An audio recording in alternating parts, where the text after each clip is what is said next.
David Hume foi um pensador escocês que nasceu em 1711. Um de seus trabalhos mais conhecidos é o livro Investigação acerca do Entendimento Humano, de 1748.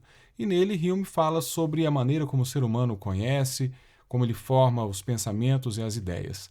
David Hume pode ser situado entre os empiristas. Dentro da filosofia, os empiristas, grosso modo, são aqueles pensadores que defendem que a maneira do ser humano conhecer a realidade, conhecer a verdade, começa ou tem a principal fonte nas sensações, nos sentidos. Empirismo vem de empiria, que são as experiências, né? Então, diferente dos idealistas, que defendem que o pensamento verdadeiro e a fonte da verdade, do conhecimento, são as ideias, é a racionalidade, os empiristas defendem que é a sensibilidade, são as sensações. E o David Hume pode ser situado entre os empiristas. Entre as perguntas que o David Hume vai tentar responder com a sua filosofia estão: qual é a origem do conhecimento e de onde vêm as nossas ideias? David Hume vai defender que as nossas ideias começam com as sensações, com os sentidos, com as sensações que nós temos ao entrar em contato com a realidade. Essas sensações, elas vão causar impressões, que são dados sensíveis, como se fosse um primeiro pensamento, um primeiro dado, uma primeira informação que a gente tem a partir da sensação de dor ou alguma coisa que a gente enxerga, algo que a gente escuta ou um perfume que a gente sente. Essas impressões elas iriam se combinar e dar origem às ideias. As ideias seriam representações mentais, né, pensamentos, imaginação e tal, desses dados sensíveis. As primeiras ideias que a gente tem, então, estão bastante relacionadas a impressões de coisas que a gente sente. Odores, cores, coisas que a gente vê, coisas que a gente ouve e tal. E essas ideias, segundo David Hume, vão se combinando e se transformando de ideias simples em ideias cada vez mais complexas. E às vezes vão parecer muito distantes das sensações, mas na verdade elas têm a sua origem lá num sentimento, numa sensação, nos sentidos. Segundo David Hume, as nossas ideias e impressões elas vão se associar, ou seja, elas vão se combinar segundo alguns modos, algumas formas. Elas são semelhança, proximidade espacial e temporal e causa e efeito. Então, esse primeiro modo de associação de ideias por semelhança faz com que a gente junte ideias e impressões e vá derivando outras.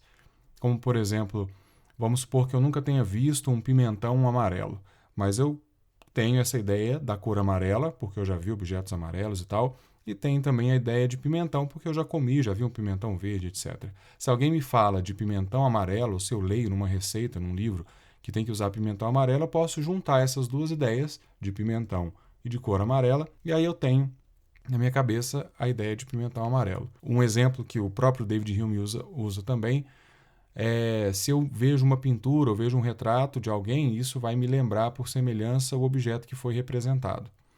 Outro modo de associação entre ideias é a proximidade espacial e temporal. As coisas acontecem no mesmo espaço ou acontecem ao mesmo tempo e a gente vai ligando essas ideias.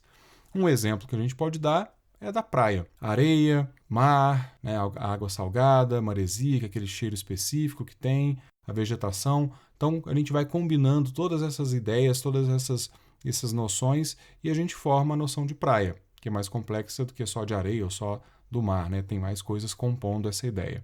E outra maneira de associação de ideias é a causa e efeito, ou seja, a gente começa a perceber que um evento, um conceito, uma ideia, uma impressão sempre vem depois de outra ou parece ser causada por outra. Então, por exemplo, a ideia de temporal, de tempestade, de chuva forte, ela traz em si várias outras ideias que têm uma sequenciazinha aí que parece que estão interligadas. Por exemplo, a gente, quando fala de temporal, a gente pensa no céu nublado, vento forte, umidade, né, umidade do ar, e aí de repente a gente tem gotas cada vez mais grossas e vento e chuva forte e poças de água no chão e às vezes até uma enchente. Então todas essas ideias combinadas formam a ideia de temporal. Para o David Hume, então, é muito importante para investigar e para saber se uma ideia é verdadeira ou não, fazer justamente essa genealogia, esse estudo do DNA da ideia, saber de onde ela veio, quais foram as sensações, as impressões e as ideias que foram se combinando para se chegar àquela ideia que muitas vezes pode parecer abstrata, mas lá seu tataravô foi algo que os nossos sentidos captaram num primeiro momento. O filósofo David Hume defendia que as nossas ideias, que se originam de impressões, que são os dados sensíveis, a partir de associações por semelhança, proximidade espacial, temporal, causa e efeito, essas ideias são usadas pelos seres humanos para fazer afirmações sobre a realidade, para gerar conhecimento sobre a realidade. E essas maneiras de falar sobre a realidade seriam de três tipos. Seriam três tipos de raciocínios, quando a gente usa aquelas ideias, aqueles conceitos, para fazer afirmações sobre a realidade. Um tipo de raciocínio é o raciocínio causal.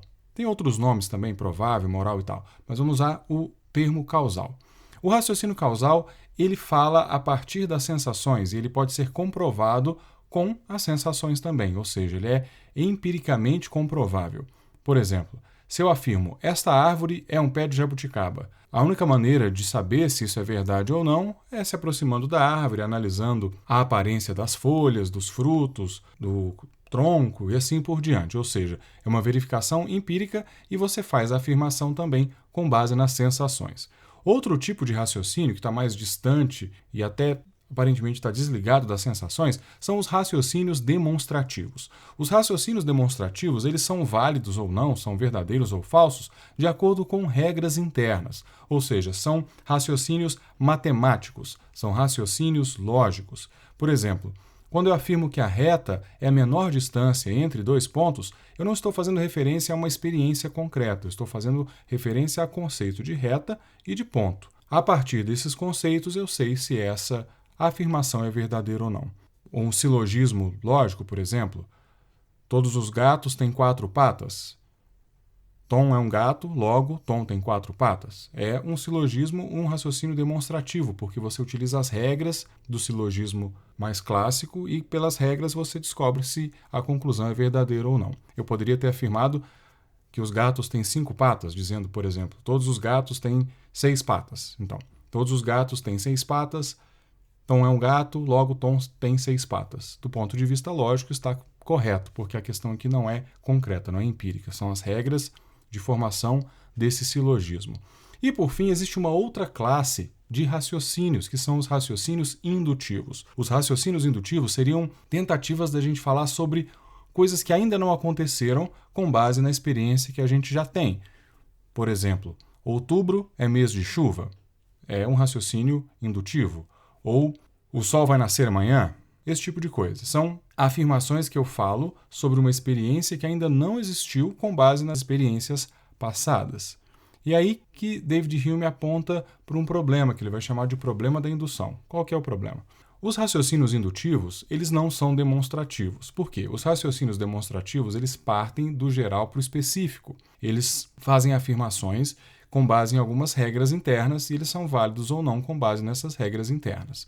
Vou voltar ao exemplo dos gatos. Quando eu digo todos os gatos têm 4 patas, a gente tem que imaginar um conjunto, um grupo de todos os animais que têm 4 patas.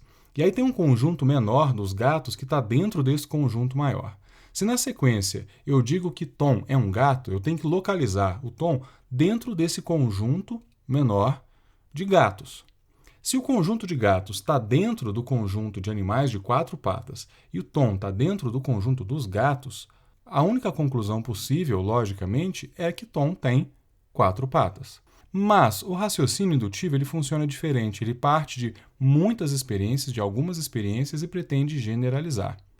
Do ponto de vista lógico, isso não tem validade. Seria como se eu dissesse assim: alguns gatos têm 4 patas. Tom é um gato. Qual é a conclusão necessária? Nenhuma, não tem jeito de concluir nada, porque você tem o grupo de animais de 4 patas, né, um círculo, um conjunto maior. O conjunto de gatos fica meio dentro e meio fora, porque eu disse que alguns gatos têm 4 patas, então alguns não têm. E se Tom é um gato, onde eu vou colocar o Tom?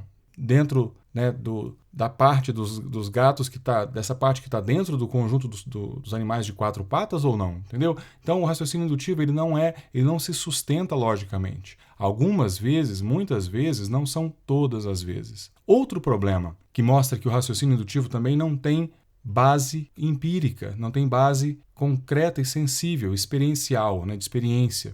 Por quê? Ele fala sobre o futuro. E quem experimentou o futuro para falar sobre ele? Ninguém. Logo, ele não tem base concreta. O raciocínio indutivo não tem base lógica e não tem base na sensibilidade. Para onde foi a base do raciocínio indutivo, então? David Hume vai dizer que o raciocínio indutivo ele é baseado num hábito psicológico que o ser humano tem de fazer generalizações, num hábito psicológico que o ser humano tem de associar causa e efeito, de pegar alguns exemplos e fazer generalizações.